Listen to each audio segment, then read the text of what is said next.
예, 지금 수익환원법 부분에 대해서 설명을 드리고 있었습니다. 그래서 제일 중요한 건 그냥 뭐만 기억하는 거냐면 수요자는 사는데 뭘 목적으로 사는 거다? 수익을. 과거 수익이 아니라 미래 수익, 미래 수익. 그래서 미래 수익이 클 부동산은 가격을 높게 평가하는 거고 미래 수익이 작을 부동산은 가격을 낮게 평가한다. 그래서 현재 발생되는 수익이 같더라도 미래 발생될 수익이 다를 네 가지 대상물. 뭐뭐뭐? 토지, 건물, 광산, 어장은 똑같이 평가하면 된다, 안 된다? 안 된다. 토지와 건물 중에는 미래 수익이 뭐가 더 많이 발생할 거다? 토지가. 그래서 토지를 더 높게 평가해야 된다. 그럼 건물은 왜 더 낮게 평가한다? 상각되니까. 달아 없어지니까. 미래 수익이 적게 발생할 것이니까. 그래서 현실에서는 감정 평가를 할 때 건물은 30년 이상이 된 건물은 가치를 거의 제로로 평가합니다. 그래서 토지와 건물이 있는데 이 토지 건물이 처음에 10억이었답니다. 10억. 근데 얘가 한 30년 지난 다음에도 10억이랍니다. 화폐 가치 뭐 그런 부분을 따지지 않고 이게 똑같이 토지 건물인데 얘가 10억이라면 이때 얘는 토지 건물 가치가 거의 비등한 겁니까? 예를 들자면 뭐 어느 정도 건물 가치는 있었겠다 없었겠다? 있었을 겁니다. 근데 얘는 이제 건물 가치는 거의 제로로 본다? 그럼 얘는 거의 뭐의 가치다? 토지의 가치입니다. 그러니까 시험 문제는 뭘 낼 수 있냐면 토지 플러스 건물의 가치를 한꺼번에 평가할 때는 시간이 경과되면 경과될수록 뭐의 가치는 커지고 토지의 가치는 커지고 뭐는 줄어드는 거다? 건물의 가치는 줄어든다 이렇게 보는 겁니다. 네. 그러니까 이걸 이용해서 실제 중개를 하면 뭘 중개할 수 있어야 되냐면 단독주택이 있는데 그 단독주택에 토지가 꽤 있고 대지 면적이 있고 그다음 그 위에 주택이 올라가 있는데 그 주택을 팔겠다는 사람이 있는 겁니다. 이제 매도인이. 그러면서 옆에 토지만 있을 때 그 토지 가격이 10억이니까 나 위에 건물, 주택이 지어져 있으니까 그 주택 가격 2억 쳐줘서 12억에 팔아달라 이렇게 얘기를 한답니다. 근데 그 주택이 지은 지 35년 된 주택입니다. 예를 들자면 그러면 집주인을 설득시킬 수 있어야 됩니까? 아니면 12억에 팔아주겠다고 얘기해야 됩니까? 설득해서 가격을 낮춰야 된다? 가격을 낮춰야 됩니다. 심지어 그때는 주변의 토지 가격이 10억일 때 토지 플러스 주택일 때 그 가격을 더 낮게 책정해야 될 경우도 생길 수 있답니다. 왜냐하면 사는 사람 입장에서는 무너지기 직전의 주택을 허는 데 들어가는 비용도 있으니까 그 철거 비용만큼을 뺀 좀 더 싼 가격에 팔 수 있도록 설득을 할 수 있어야 된다는 얘기입니다. 그럼 기본적으로 이런 내용을 모르면 설득할 수 있다 없다? 없다. 단 한마디밖에 계속 못하는 겁니다. 나만 믿어라. 믿긴 뭘 믿습니까? 뭘 보고 믿어야 되는 겁니까? 그래서 개념이 그렇다는 걸 이해를 좀 해주시면 되고 이제 다시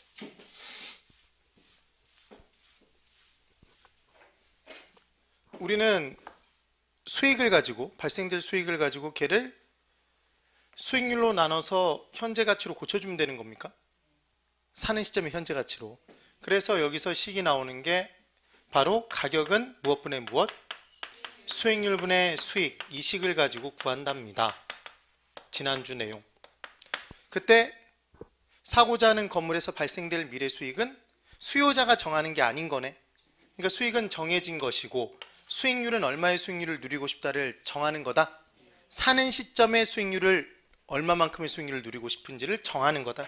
그래서 얘는 정하는 것이기 때문에 누가 정하는 것이기 때문에 사는 시점에 수요자가 정하는 것이기 때문에 수요자는 가격을 낮게 평가하고 싶으면 뭘 올려서? 수익률을 올려서 조정하고 가격을 높게 평가하고 싶으면 수익률을 내려서 조정하더라. 그래서 이 둘이 비례 반비례 관계라는 게 제일 중요한 포인트인 겁니다. 그런데 여기 그대로 보십시오. 투자액에 수익률을 곱한 게 수익이었습니다. 그리하여 제가 뭐라고 설명을 드렸었냐면 수익은 뭐가 없으면 없다? 투자가 없으면 투자 수익은 발생할 수가 없는 겁니다. 그럼 수익은 어디에서 나온 놈이다? 투자액에서 나온 수익입니까? 네. 그때 이 투자액을 뭐로 고치는 거라며? 가격으로 고쳐서 우리가 식들을 만든 겁니다. 그럼 지금 수익환원법에서는 우리는 뭐를 가지고? 수익을 가지고 대상부동산의 가격을 구하고 싶은 겁니까? 맞지. 근데 수익은 뭐에서 나온 거라고 그랬습니까? 가격에서 나온 거 아닙니까? 그럼 가격에서 나온 수익에서 다시 가격으로 되돌아가는 겁니까? 처음 가격부터 출발한 거였지. 그러니까 수익을 가지고 가격을 평가하는 건 가격에서 나온 수익에서 다시 가격으로 되돌아가는 거니까 우린 되돌아가는 걸 두 글자 뭐라고 한다? 환원시킨다라고 얘기를 하는 겁니다. 그래서 가격에서 나온 수익에서 가격으로 되돌아간다 그래서 얘를 무슨 법? 수익 환원법이라고 얘기를 하는 겁니다. 그러니까 이때의 수익률은 환원시켜주는 수익률이네. 네. 그러니까 얘를 뭐라고 바꾸는 거다? 환원시켜주는 수익률, 환원이율. 잠깐만, 환원시켜주는 수익률을 네 글자로 환원수율이라고 얘기하면 무슨 수육 같지 않습니까? 수육. 그래서 얘를 환원이율. 그 다음 이때 수익은 순수익으로 조순전후 중에 순을 집어넣는다는 얘기입니다. 그 다음 이때 가격은 수익을 가지고 만든 가격이다. 수익 가격이라고 얘기를 하는 겁니다. 개념이. 그래서 식이 수익 가격은 환원율분의 순수익. 그러니까 얘가 무슨 대단한 내용 같지만 수익환원법의 식이 이거라니까. 대단한 내용이 아니라 가격은 수익률분의 수익. 그 식에서 나온 겁니다. 이게 무슨 법? 수익환원법입니다. 네. 그래서 이 수익환원법에서는 출제자가 계속해서 시험 문제를 내는 게 뭘 내냐면 수익가격은 수요자 입장에서 무슨 시점에? 사는 시점에 가격을 평가해 보는 겁니까? 사는 시점을 기준 시점으로 삼아서. 그러면 이때 사는 시점을 기준으로 앞으로 대상 부동산이 나빠질 거라면, 위험이 증가될 거라면, 가치가 하락될 거라면 그만큼 사는 시점의 가격을 낮게 평가해야 된다? 그러기 위해서는 뭘 올려야 된다? 수익률을 올려서 조정하네? 그럼 수익률 부분엔 더한다 뺀다? 더해야 올라가는 거였지. 그래서 뭐라고 설명을 드렸었냐면 보상심리에 의해서 사는 시점을 기준으로 나빠질 거라면 나빠질 만큼 사는 시점이라도 수익률이 높아야 된다? 그래서 위험이 증가되는 율만큼은 수익률이 올라가야 되는 거고 더해야 되고, 가치가 하락되는 율만큼 사는 시점의 수익률이 높아야 되는 거지. 지금 가치가 앞으로 하락될 만큼 사는 시점의 수익률은 높아야 되니까 걔는 더해야 되겠지. 지금 수익률 부분에는. 그래야 얘가 떨어지니까. 네. 근데 앞으로 수익률이 증가될 거라면, 앞으로 수익률이 증가될 부동산이라면, 사는 시점 기준으로 앞으로 좋아질 거라면 사는 시점의 수익률은 낮아도 된다? 그럼 수익률이 증가될 부분만큼은 빼야 되겠지. 조정하는 문제가 나온다니까. 그럼 앞으로 위험이 감소될 부동산이라면 위험이 감소될 만큼 앞으로 좋아질 거니까 사는 시점의 수익률은 좀 낮아도 된다? 그러니까 걔만큼은 뺄 거 아닙니까? 그럼 그만큼 수익 가격은 올라가겠네. 네. 결론. 앞으로 나빠질 부동산은 더 높은 가격을 주고 산다? 낮은 가격을 주고 사야 되고, 앞으로 좋아질 부동산은 가격을 높게 주고 사야 되니까 수익률을 낮게 조정해야지. 반비례라는 거. 얘를 꼭 기억합니다. 그래서 우리가 공부하는 모든 내용에서 가격과 수익률은 비례다, 반비례다? 반비례다. 반비례. 그 다음 하나 더.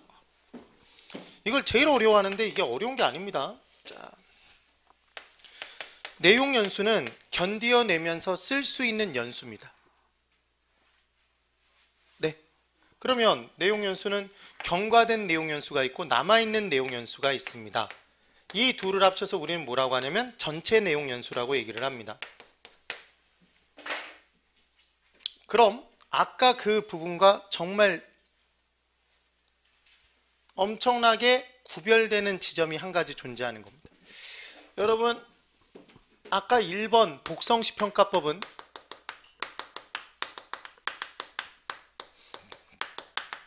감정평가사가 평가합니까? 네, 똑같이 감정평가사가 평가하는 거예요. 누구 입장에서 평가한다고 그랬습니까? 이게 공급자 입장에서 평가한다고 말씀을 드렸던 겁니다.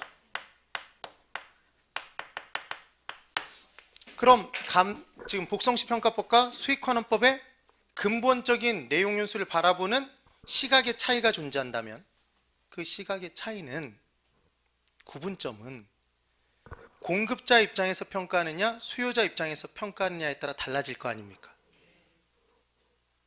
그러면 아까 제가 뭐라고 말씀을 드렸냐면 여기 그대로 보십시오. 복성시 평가법에서는 다시 조달하는 데 들어가는 비용을 구해서 재조달원가를 구해서 달아 없어진 부분 감가수정을 빼고 기준 시점까지 달아 없어진 부분을 까고 걔를 빼면 남아있는 비용들을 쌓아서 계산한 금액 적산가격이 된다고 그랬습니까? 그럼 이 내용대로라면 전체 대상 부동산의 재조달 원가가 잘 보십시오. 재조달 원가가 얼마냐면 얘가 10억입니다. 10억. 얘 전체 내용 연수가 50년이랍니다. 50년이랍니다. 그때 경과된 연수가 10년이라면 다른 자료 없이 이 자료만 딱 주어져 있다면 이 부동산에 남아있는 가치가 얼마인지 계산할 수 있습니까? 있겠지. 지금 내용으로 어떻게 하면 되냐면 전체 얼마입니까? 10억. 그럼 이 전체가 몇 년이 지나면? 50년이 지나면 다 없어져 버린다는 얘기입니다. 이 내용대로라면. 그럼 이 10억을 몇 년에 걸쳐서 까면 되겠네? 50년에 걸쳐서 균등하게 까나가면 될 거 아닙니까? 그냥 판단이. 그러면 해마다 얼마씩 까면 된다? 지금 또 아무 생각이 없습니다. 얼마씩? 2천만 원? 2천만 원 5년 까면 그게 1억이지 않습니까? 그럼 50년이면 그게 10억인 것이 지금. 네, 그렇습니다. 그럼 이제 우리는 해마다 상가객을 감가상각할 금액을 상가객을 얼마로 계산했는데 2천만 원으로 계산했는데 이 2천만 원의 계산은 전체를 뭐로 나눈 거다? 50년으로 나눈 겁니까? 무슨 내용 연수로? 전체 내용 연수로 나눈 거네? 그럼 전체 상가객을 전체 내용 연수로 나누니까 해마다 상가객이 나온 겁니까 지금? 그럼 2천만 원씩 몇 년을 깠으니까? 10년 지났으니까 몇 억이 달아 없어졌겠네? 2억이 달아 없어졌겠네? 그러면 10억에서 2억이 달아 없어진 거니까 얘 얼마가 남았겠다? 8억 일 거 아닙니까? 이게 무슨 법으로? 복성시 평가법으로 적산가격을 계산하는 방법입니다. 근데 이렇게 나오면 쉽다 어렵다? 솔직하게 어렵습니까 지금 이게? 쉽지 않습니까? 지금 이렇게 만약에 나온다면 그럼 출제자는 이렇게 내면 거의 대부분 맞힐 거니까 실망스럽다? 실망스러울 겁니다. 그래서 뭘 내냐면 잔존 가치가 1억이다 이렇게 준답니다. 잔존 가치 1억. 그러면 잔존 가치가 1억이라는 얘기는 전체 상각되는 금액은 50년에 걸쳐서 10억이 다 달아 없어지는 겁니까? 9억이 달아 없어지는 겁니까? 9억? 왜? 1억이 남는다고 그랬으니까. 네. 그럼 50년에 걸쳐서 10억을 깐다고 얘기하면 된다? 9억을 깐다고 얘기해야 된다? 9억인 거네 9억.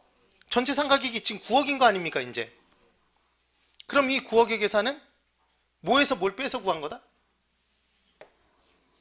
재조달원가에서 뭘 빼면? 잔존 가치를 빼면 전체 상가객 수가 나오는 거지. 그러니까 우리는 해마다의 상가객 수를 구하기 위해서는 전체 상가객 수를 전체 내용 연수로 나눠야 됩니까? 잔존 내용 연수로 나눠야 됩니까? 전체를 전체로 나눴지 지금. 전체로 나눴지 않습니까? 얘로. 지금 잔존 얘기도 안 했지 지금. 네? 그 이유는 뭐냐면 공급자는 언제부터 이 건물과 관계를 맺습니까? 사는 시점에 짓는 순간부터. 그러니까 전체 내용 연수로 따지는 거지. 네?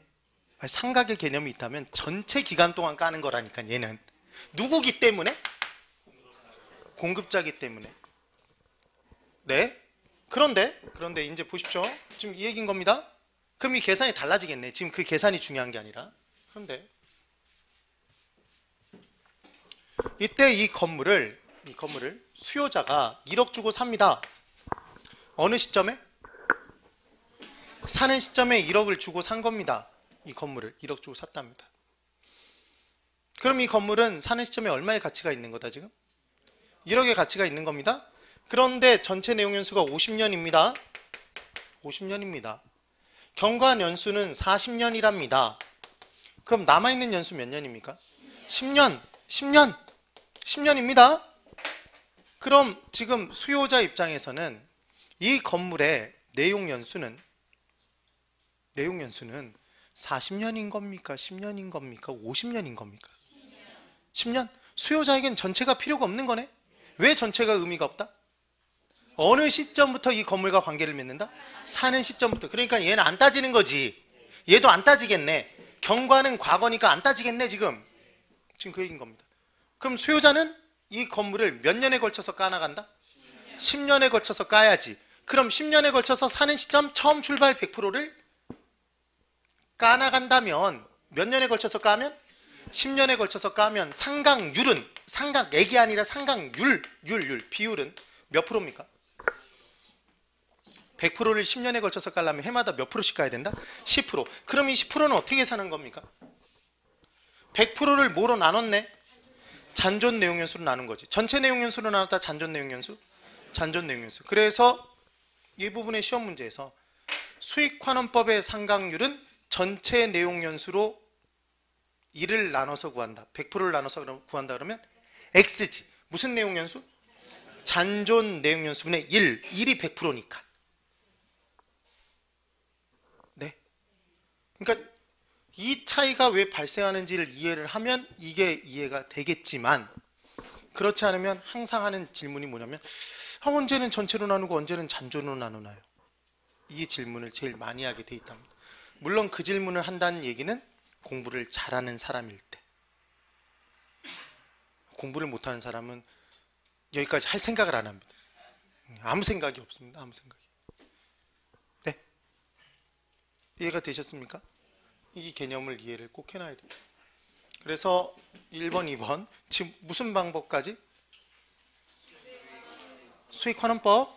왜 수익환원법이라고 얘기하는지 이해를 하셨습니까? 수익은 어디에서 나온 건데? 어디서 나오는 건데? 가격에서 나오는 건데. 가격에서 나온 수익에서 다시 가격으로 되돌아가는 거다. 그래서 우리는 수익 가격을 구하는 게 목적이니까 얘를 무슨 법이라 한다? 수익환원법. 그러니까 지금 두 가지 이름 딱 들어보니까 그 이름 속에 하는 방법이 들어있습니까? 네, 그 내용인 겁니다. 그냥 나와 있는 게 아니라. 네. 그 다음 이제 세 번째. 지금 제가 설명드렸던 내용이 이해가 안 된다고 막 슬퍼할 필요 없습니다. 나중에 다시 자세히 할 거니까 교재도 봐가면서 기본적인 틀이 조금 이해가 되시면 됩니다. 틀 자체가.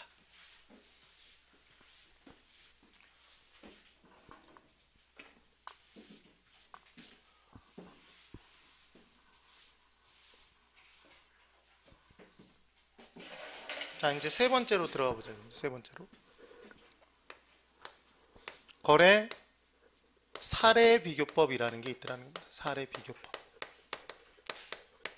그럼 첫 번째로 감정평가는 누가 하는데? 감정평가사가 하는데 이 감정평가사가 얘 무슨 방식인 걸 보니까? 비교 방식인 걸 보니까 어디에서 비교해서 구합니까? 시장에서? 그러니까 지금은 이제 어디에서 구한다는 얘기네? 시장에서. 시장에서 구해내는 겁니다. 시장에서. 뭐에서 구해낸다? 비교해서. 비교해서. 그러면 얘는 어떻게 하는 거냐면 이 개념인 겁니다. 감정평가의 대상이 되는 부동산 예타 평가 의뢰되자마자 감정평가사가 어디에서? 시장에서 이 대상 부동산과 똑같은 놈을 찾는 겁니다. 똑같은 부동산을. 이 똑같은 부동산은 뭐가 똑같고? 지역이 똑같고 개별적으로 똑같고 거래되는 시점이 똑같고 그리고 특별한 사정이 개입되지 않은 상태에서의 똑같은 부동산을 이제 찾아낸 겁니다. 그러니까 똑같은 부동산을 지역 갖고 개별적인 요인이 똑같은 부동산을 찾는 겁니다. 열심히 찾아서 찾아낸 겁니다. 그래서 이 똑같은 부동산이 기준 시점에 어느 시점에? 이 대상 부동산 가격 구하고 싶은 기준 시점에 거래된 사례가 있는지 찾는 겁니다. 근데 그 거래 사례에 특별한 사정이 개입되지 않은 상태에서 거래된 사례가 이 똑같은 부동산이 거래된 사례를 찾는 겁니다. 무슨 사례를? 거래 사례를. 근데 이 거래된 사례가 얼마의 거래가 됐냐면 10억의 거래가 됐다면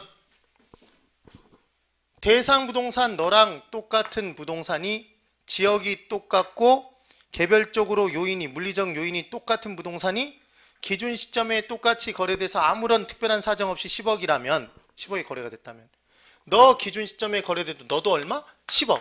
그러니까 너 얼마다? 10억이다 이렇게 결정하는 겁니다. 그럼 이 방법은 감정평가 의뢰된 대상 부동산과 똑같은 부동산을 어디에서 찾아서? 시장에서 찾아서 그 부동산이 거래된 사례와 비교해서 대상 부동산의 가격을 구하는 겁니까? 그러니까 이름이 뭐네? 이름이 그래서 거래사례 비교법인 거지.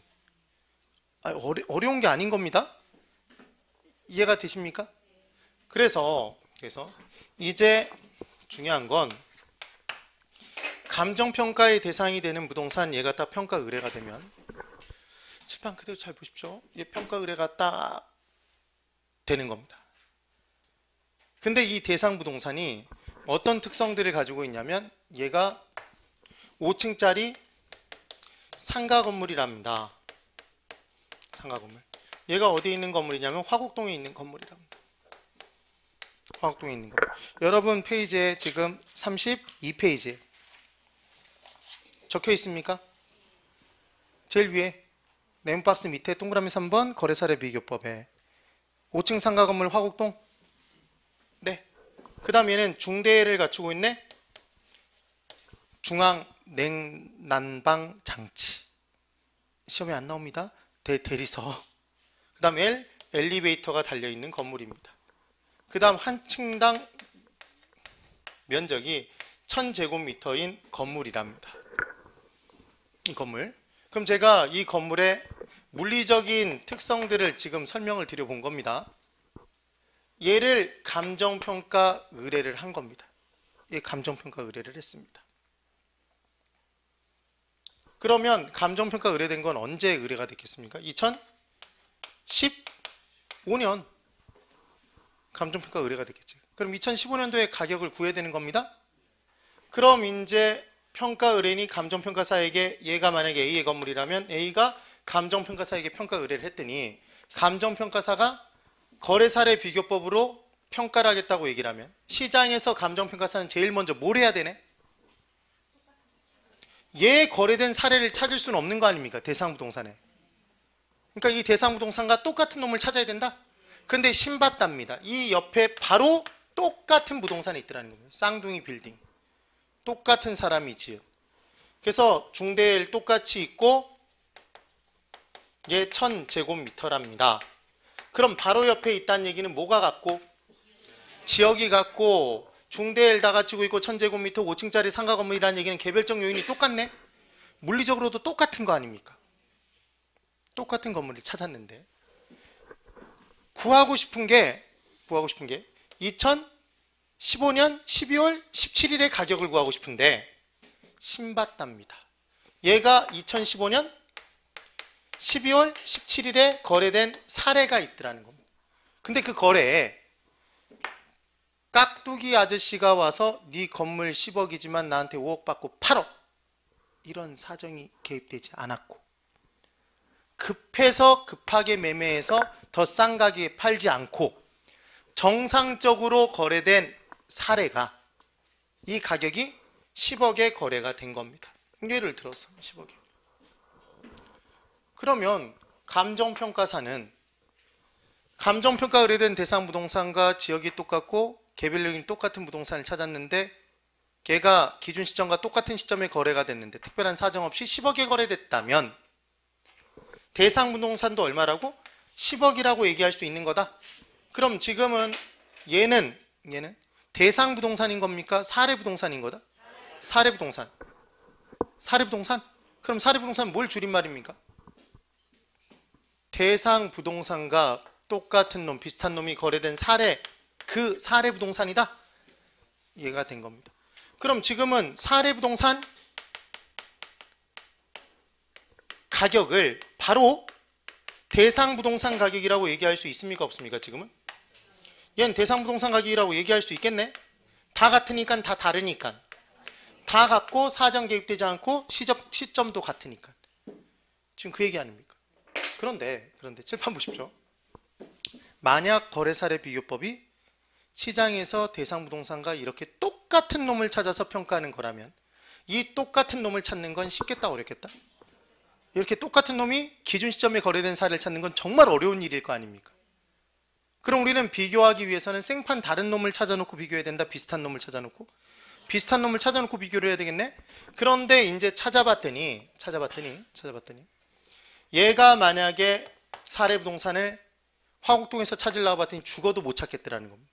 그래서 영등포 지나서 어디에서 찾았냐면 이 압구정동에서 찾았답니다. 그럼 되겠는지만 보십시오. 압구정동에 있는 부동산이 다른 건 다 똑같습니다. 다른 요인은 다 똑같은 겁니다. 그때 만약에 압구정동에 있는 부동산이 50억에 거래가 됐다고 그래서 화곡동에 있는 건물 너 똑같은 건물이니까 너도 50억 그렇게 얘기를 하면 화곡동에 살고 있는 우리 입장에서는 고마운 일이겠지만 이렇게 평가하면 된다 안 된다? 안 된다. 지역이 매우 다릅니까? 네. 무언가 조정이 필요할 것 같은 느낌이 든다? 이렇게 격차가 크면 아예 사례로 뽑아낼 수도 없지만 사실은 갖다 쓰면 안 되겠다는 느낌이 드네. 바로 압구정동. 그리고 찾다 못 찾아서 이번에는 6층짜리 건물을 찾은 겁니다. 6층짜리 건물의 거래 사례를. 그럼 6층짜리가 15억에 거래됐다고 해서 5층짜리를 15억이라고 얘기하면 안 되겠네. 지금 뭐가 다르니까? 물리적으로 개별적 요인이 다르니까. 갖다 쓰면 안 되겠다는 생각만 하면 됩니다. 바로. 그 다음 얘가 똑같은 놈을 이번엔 찾았는데 2015년 12월 17일에 거래된 사례는 없더라는 겁니다. 근데 거래된 시점이 언제냐면 얘가 예를 들어 2012년도에 거래된 사례가 있습니다. 그게 10억이었답니다. 그러면 이 사례 부동산은 2012년도에 10억이었다는 얘기입니까? 2015년도에 10억이라 12년도에 10억이었지 15년도에 10억이 아니란 얘기네. 네. 그러니까 똑같은 놈이 2012년 12월 17일 날 10억이니까 너 2015년 12월 17일에 10억 이렇게 얘기하면 되겠다 안 되겠다? 안 되네. 지금 시점이 다릅니까? 기준 시점과 대상 부동산의 기준 시점과 사례 부동산의 거래 시점이 다르면 물가는 변동되니까 얘를 갖다 쓰면 안 되겠다는 느낌이 들어야 됩니다. 네.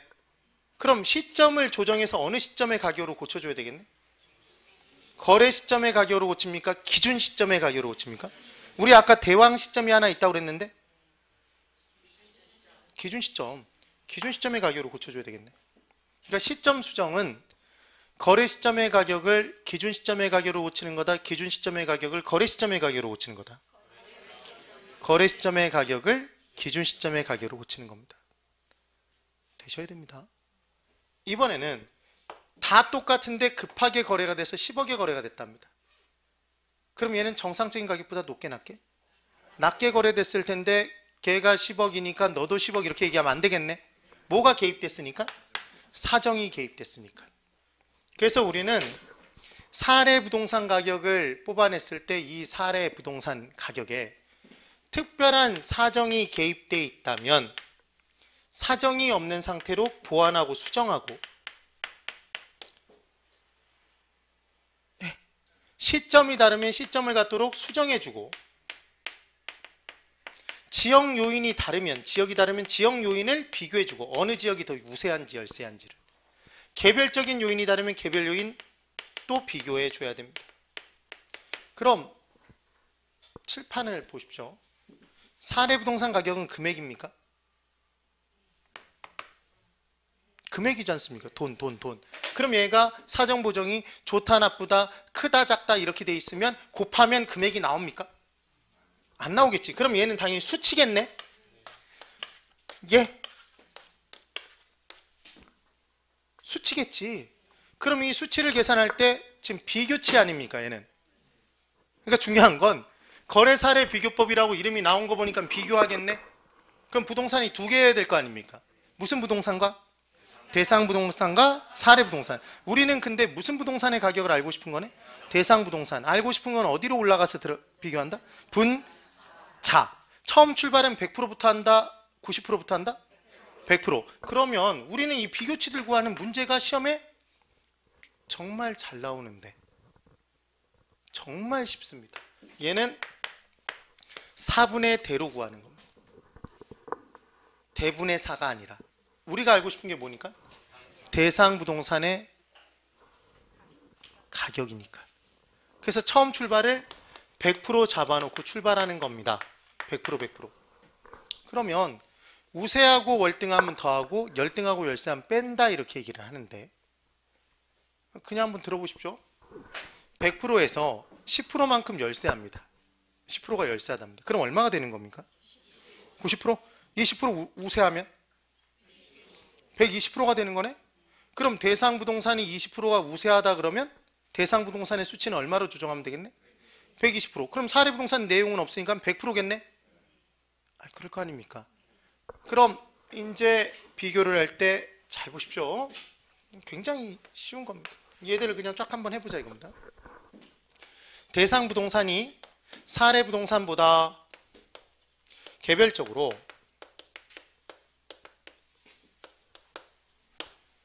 20% 열세하답니다. 그럼 질문. 대상 부동산과 사례 부동산이 개별적으로 똑같다? 다르다? 다르답니다. 그럼 이제 개별 요인 비교치를 계산해 줘야 되겠네? 그럼 이 개별 요인 비교치를 구할 때 우리는 뭘 적어놓고? 4분의 대 적어놓고 처음 출발 100백입니까? 100백이네? %%인데 %% 분모 분자 있으니까 얘 지우겠지. 지운 겁니다. 그래 놓고 지금 뭐가 열세한 겁니까? 대상 부동산이 20% 열세? 그럼 대상 부동산 수치는 얼마다? 얘 20% 열세한 거니까 얘 빼서 80이겠네. 그러니까 100분의 80이 개별 요인 비교치인 겁니다. 어려운 거 아닙니다. 그러면 이번엔 두 번째. 사례 부동산보다 대상 부동산이 사례 부동산보다 대상 부동산이 지역적으로 10% 우세하답니다. 그럼 여기만 보고 대답해 보십시오. 주어는 뭡니까? 대상 부동산이 지금 지역적으로 10% 우세하다고 얘기한 건 지역이 다르다라고 얘기한 거고 뭐가 더 우세한 거다? 대상 부동산이 속한 지역이. 그럼 대상 부동산의 수치는 얼마로 조정? 110. 얘 110이 되면 된다니까. 그럼 얘는 100이겠네. 그게 지역 요인 비교치인 겁니다. 무슨 복잡한 내용이 아니라 세상 없이 쉬운 내용인 겁니다. 이게. 네. 그 다음 세 번째. 거래 시점 물가지수는 얘가 120이고 기준 시점 물가지수가 얘가 130이랍니다. 그럼 질문. 거래 시점과 기준 시점이 같다 다르다? 다르니까 지금 물가지수가 다를 겁니다. 그럼 이제 시점 수정치를 계산해 줘야 되겠네? 그럼 시점 수정치는 120분의 130입니까? 130분의 120입니까? 그렇습니다. 120분의 130이다. 어떻게 알았다? 우리는 알고 싶은 게 어느 시점의 가격? 기준 시점. 알고 싶은 건 무조건 분자. 분자. 네. 그 다음 네 번째. 사례 부동산이 특별한 사정이 있어서 사례 부동산은 20% 싸게 거래된 가격이랍니다. 그럼 얘는 사정 보정치를 계산해야 됩니다. 네. 헷갈리지 말라고 대상 부동산 나오지도 않았네. 그럼 사례 부동산이 20% 싸게 거래됐으면 사례 부동산은 100% 기준으로 얼마에 거래된 거다? 80%인 거지. 그럼 사례 부동산의 수치는 80인 거네? 대상 부동산은 100인 거네? 80분의 100이 사정보정층인 겁니다. 네. 이거 문제 내면 이게 무슨 문제라고 이걸 못 풉니다. 헷갈려들 하시는 겁니다. 그러니까 알고 싶은 건 무조건 어디로 올리시면 됩니까? 분자로. 우리는 대상 부동산의 가격을 알고 싶고, 감정평가 의뢰된 대상 부동산이니까, 감정평가 의뢰된 대상이 되는 부동산이니까 그놈의 가격을 알고 싶고, 기준 시점의 가격을 알고 싶은 거네. 거래 시점의 가격이 아니라. 네. 그러면 이제 여기를 그대로 보십시오. 이거 잘 보셔야 됩니다. 사례 부동산 가격에 사정 보정을 하면 이게 대상 부동산 가격인 겁니까? 아니, 급하게 거래된 사례가 사정이 있는 사례 부동산 가격을 급하게 거래된 사정을 없애면, 보완하고 수정하면 대상 부동산 가격인 겁니까? 아닌 겁니다. 다시 이걸 이제 설명드리기 위해 약간 좀 기분 나쁜 예를 들 수 있어야 되는데, 자 여기 잘 보십시오. 뭐 근래 들어 가장 유명했던 사람은 김수현이니까, 김수현의 시장에서의 몸값이 얼마인지 궁금할 수 있을 거 아닙니까? 예를 들자면, 그럼 김수현의 거래값을 알면 되는 겁니다. 근데 김수현이 시장에서 거래된 사례가 없어서, 네, 시장에서 김수현과 비슷한 애를 찾아서 거래 가격을 구해야 되는데 찾을 수 있는 게 박홍전밖에 없었답니다. 지금 굉장히 이제 기분이 나쁜데, 그래서 박홍전을 이렇게 딱 잡은 겁니다. 그게 박홍전이 누구예요? 접니다. 그래서 이 둘이 분명히 다른데, 지금 우리가 알고 싶은 건 뭐의 몸값이다? 김수현의 몸값인데 박홍전밖에 못 구한 겁니다, 시장에서. 그럼 원래는 이렇게 비교하면 안 되겠지만, 그래서 박홍전은 김수현과 눈도 다르고 코도 다르고 입도 다르고 다 다릅니까? 다른 점이 많겠지. 그래서 박홍전이 거래된 값이 있으면 거기다가 코를 김수현처럼 고치고, 눈을 김수현처럼 고치고, 김수현과 똑같이 만들어야 되니까 고치면 눈, 코, 입, 귀 다 달라서, 네? 얘를 김수현과 같게 눈을 고치고 코를 고치고 입을 고치고 귀를 고치면 박홍전이 김수현이 되는 겁니까? 아니네. 무슨 말이냐면, 눈을 김수현과 똑같이 고치면 눈을 똑같이 김수현과 고친 박홍전인 거지. 이해를 해야 되는데, 그러니까 시점 수정된 부동산 가격은 시점이 거래 시점에서 뭐로 고쳐진? 기준 시점으로 고치는 거라며. 기준 시점으로 고쳐진 무슨 가격이지? 사례 부동산의 가격인 거지 대상 부동산 가격이 되는 게 아닌 겁니다. 네. 그래서 얘들을 다 조정해 놓으면 사정이 없는 상태의 사례 부동산, 시점이 기준 시점과 같아진 사례 부동산, 지역 요인이 이제 감안돼서 대상 부동산 같아진 사례 부동산 가격인 거고, 개별적인 요인이 고려된 사례 부동산 가격인 거지. 그럼 그때 그놈이 뭐랑 같은 거니까? 대상 부동산과 같은 거니까 그때 쓰는 거 아닙니까? 얘가 얼마니까 너도 얼마일 것이다. 이렇게 나오는 거네. 결론. 거래사례 비교법에서 대상 부동산 마지막에 한 번 나오는 거다.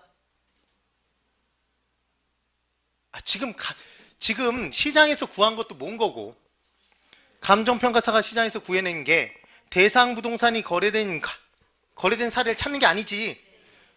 우선 제일 먼저 찾아야 되는 게 이 감정평가의 정확도는 대상 부동산과 얼마만큼 똑같은 놈을, 비슷한 놈을 찾느냐가 관건이다.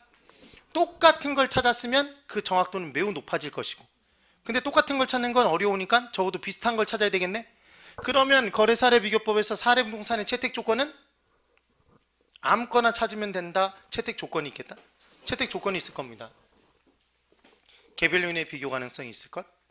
그러니까 물리적으로 유사해야 되고, 지역 요인의 비교 가능성, 지역적으로 유사해야 되고, 시점 수정의 가능성이 있을 것. 그 말은 시점이 비슷해야 되고, 사정 보정의 가능성이 있을 것. 되십니까? 그러니까 사정 보정을 할 수 없는 놈이라면 채택하면 안 된다는 얘기지. 네. 그럼 얘를 외울 수 있어야 된다, 없어야 된다? 있어야 될 거 아닙니까? 그래서 외우는 방법은 뭐냐면 외우는 방법은 이겁니다. 사례 부동산 가격 딱 뽑아놓고 다르면 자 여러분 우리 명절에 전 부칩니까?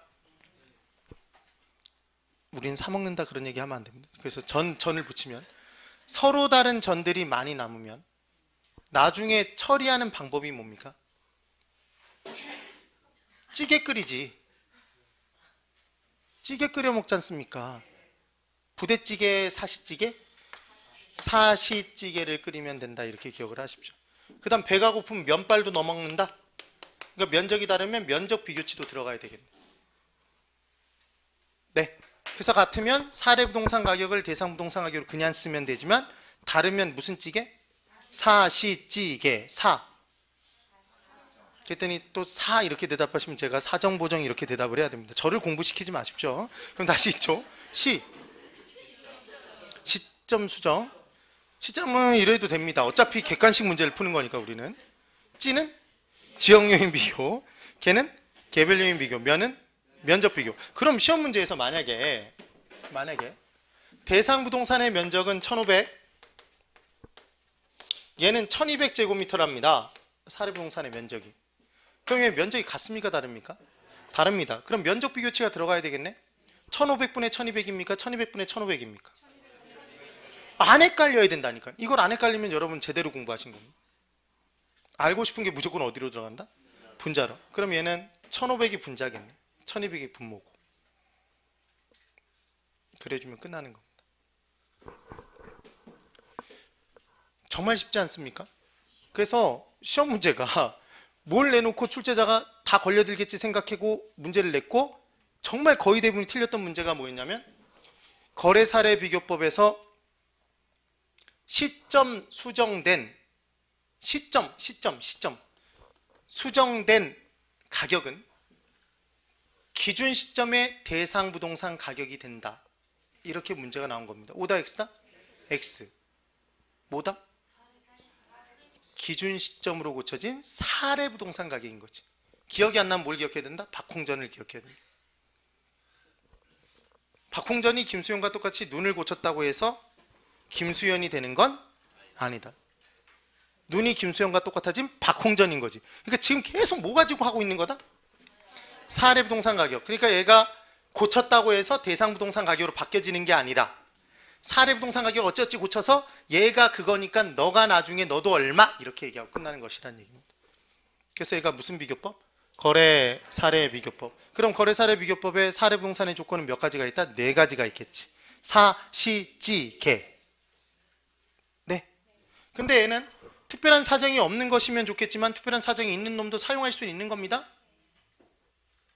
네. 이 개념이 됐나 봅니다. 그래서 오늘 뭘 구하는 방법 4가지를 뭘 구하는 방법 3가지? 임료 가격. 지금 우리가 공부한 건 가격을 구하는 방법을 공부했습니까? 임료 구하는 방법? 지금 이렇게 공부해놓고 임료 구했다고 생각하면 안 되네. 가격 구하는 방법 3가지를 공급자 측면, 수요자 측면, 시장 측면에서 구하는 방법을 3가지를 설명드린 겁니까? 그래서 감정평가 의뢰된 부동산 가격 평가할 때 우린 감정평가사 입장에서 감정평가사가 돼서 평가를 할 때 공급자 입장에서 구할 때는 만든 데 들어가는 비용이 얼마인지만 알면 되네. 기준 시점에 비용이 얼마가 드는지. 그럼 다시 만들어 보면 되네. 어느 시점에?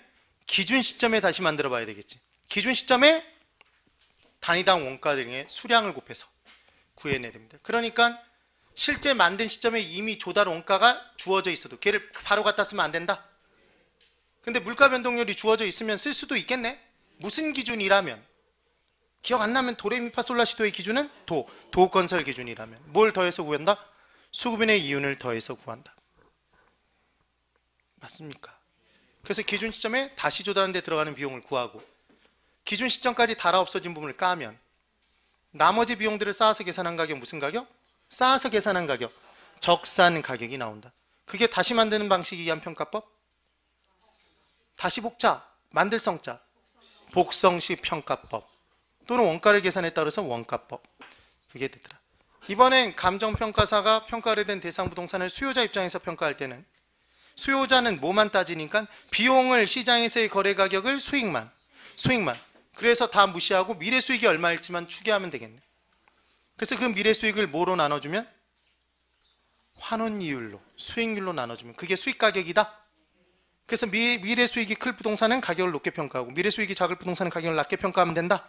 그래서 토지와 건물을 똑같이 평가하면 안 되고 뭘 더 높게 평가하는 거다? 토지를. 비상각 자산이기 때문에. 그럼 얼마나 유식한 표현이 되는 겁니까? 달아 없어지지 않으니까 가치가 더 높게 평가된다 이것보다는 비상각 자산이니까 미래 수익이 더 커서 가치가 높게 평가된다 그러면 얼마나 아름다운 표현으로 바뀐 겁니까? 학문적으로. 그래서 부동산학은 그냥 일반적인 우리가 경험한 내용을 유식한 표현으로 남들이 처음 들었을 때 알아듣지 못하는 표현을 고치는 게 그게 주안점인 겁니다. 실은. 그게 본질이 뭔지를 계속해서 까나가면 이 공부가 그냥 끝나버리는 겁니다. 됩니까? 가격과 수익률은 사는 시점에 가격과 수익률은 비례다 반비례다? 반비례일 수밖에 없는 게 더 높은 가격을 지불하고 살수록 내 수익률, 사는 시점의 수익률은 떨어지고 더 낮은 가격에 살수록 투자 금액은 작은데 수익이 똑같으니까 그만큼 수익률은 올라가는 거다. 네. 그 다음 세 번째, 감정평가사가 평가 의뢰된 부동산을 시장에서 구할 때는, 거래사례 비교법으로 구할 때는 시장에서 똑같은 부동산 찾는다. 그래서 똑같은 놈을 찾았다면 그 똑같은 놈이 거래된 사례 가격이 곧 대상 부동산 가격이 된다. 그런데 만약에 다르면, 둘이 다르면 무슨 찌개를 끓인다? 사시찌개를 끓이고 배가 고프면 면발도 넣어먹고 사시찌개면 그럼 그게 곧 대상 부동산 가격이다. 그놈과 비교해 준다. 비교해서 구한다. 그게 무슨 법? 거래된 사례와 비교하는 방법. 거래사례 비교법. 네. 그때 비교치를 구할 때는 항상 반드시 꼭 구하고자 하는 게 어디로 올라가면 끝난다. 분자로 올라가면 끝난다. 그래서 대상 부동산과 사례 부동산 중에 우리는 뭘 알고 싶으니까 대상 부동산 수치가 얼마로? 어디로 올라간다? 분자로. 처음 기준은 얼마부터 출발? 100. 그럼 대상 부동산이 개별적으로 30% 우세하면? 130. 20% 열세하면? 80. 이걸 틀리고 오면 대단한 겁니다. 이걸 틀리고 오면. 근데 거의 반수 이상, 반수가 뭡니까? 거의 한 70% 정도가 틀립니다. 그러면 그만큼 이 본질을 하나도 생각하지 않고 그냥 낱개로 외운다는 얘기입니다. 그럼 낱개로 외우면 이 내용처럼 어려운 게 어디 있겠습니까? 사례 부동산이 왜 사례 부동산인지도 모르는데 그 내용을 이해할 수가 없는 건 당연한 거 아닙니까? 네. 사시찌개 면 이거 만약에 못 알아들으면 면목이 없는 겁니다. 네. 그래서 3방법 공부했고 다음 주에 3방법, 임료를 구하는 3방법의 내용을 간략하게 설명드리고 임료 구하는 방법, 임대사례 비교법 할 때 이 내용 잠깐 복습하면서 붙이면 그냥 끝나버립니다. 그래서 한 임료 구하는 방법은 간략하게 한 30분 정도에 끝날 것이고 그 다음 금융론 부분에 중요한 개념들이 뭔지만 잡으면 우리가 기초다지기 부분에서 제가 생각했던 어려운 부분들만 미리 체험하는 체험 삶의 현장은 끝나는 겁니다. 학습의 현장은. 네. 지금까지는 따라올 만하지 않습니까, 여러분? 그렇게 어렵진 않을 겁니다. 근데 처음 들으면 분명히 제가 아무리 쉽다고 해도 어렵게 느껴지는 게 사실입니다. 근데 그걸 꼭 반복해서 보시라는 얘기를 했고 힘내십시오. 날씨가 추워지더라도 연말에 너무 술 많이 과하게 드시지 마시고 제가 선창을 때리면 후창을 때려주셔야 됩니다. 뭐라고 합니까? 27회 합격을 힘차게 하십시오. 27회 예, 대단히 수고 많으셨습니다. 수고하셨습니다.